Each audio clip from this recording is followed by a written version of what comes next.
തിരുവനന്തപുരം നഗരത്തിലെ കുടിവെള്ള പ്രശ്നത്തിൽ കോർപ്പറേഷനും വാട്ടർ അതോറിറ്റിയും തർക്കത്തിൽ പോകേണ്ടതില്ലെന്ന് റോഷി അഗസ്റ്റിൻ. ജലവിതരണത്തിന്റെ ഉത്തരവാദിത്വം കോർപ്പറേഷനുണ്ടെന്നും കോർപ്പറേഷനും വാട്ടർ അതോറിറ്റിയും സഹകരിച്ച് വേണം മുന്നോട്ട് പോകാനെന്നും റോഷി അഗസ്റ്റിൻ പറഞ്ഞു.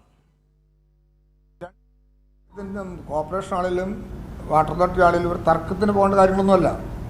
ഇത് ജനങ്ങളെ ബാധിക്കുന്ന പ്രധാനപ്പെട്ട വിഷയമാണല്ലോ. കുടിവെള്ളം കൊടുക്കുക എന്നുള്ളത് നമ്മുടെ ഒരു അൾട്ടിമേറ്റ് പ്രശ്നമാണല്ലോ.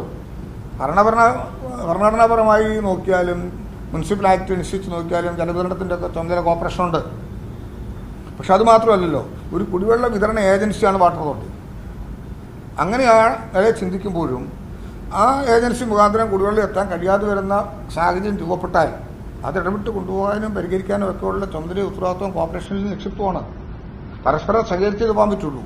ഇതിപ്പോൾ നമുക്ക് ആരുടെയും ഒരു വീഴ്ച കൊണ്ട് മാത്രമല്ലല്ലോ, എന്താണോ പ്രശ്നമെന്ന് കണ്ട് അത് പരിഹരിക്കാനായിട്ടുള്ള കൂട്ടായ പരിശ്രമമാണ് ആവശ്യം. അത് കോർപ്പറേഷൻ ആ നിലയിൽ സഹകരിച്ച് പോകുകയാണ് അതിനകത്ത് ഏറ്റവും ഉചിതമായ മാർഗം. ചില വിഷയങ്ങളൊക്കെ ഉണ്ടാകുമ്പോൾ മേയർ എന്നെ വിളിക്കാറുണ്ട്, ഞാൻ അപ്പം തന്നെ ബന്ധപ്പെട്ട ഉദ്യോഗസ്ഥരോട് അറിയിക്കാറുണ്ട്. അത് വലിയധികം താമസിയാതെ തന്നെ പരിഹരിക്കാൻ കഴിയുന്ന കാര്യങ്ങൾ പരിഹരിച്ചു കൊടുക്കാനായിട്ട് ശ്രദ്ധിച്ചിട്ടുണ്ട്.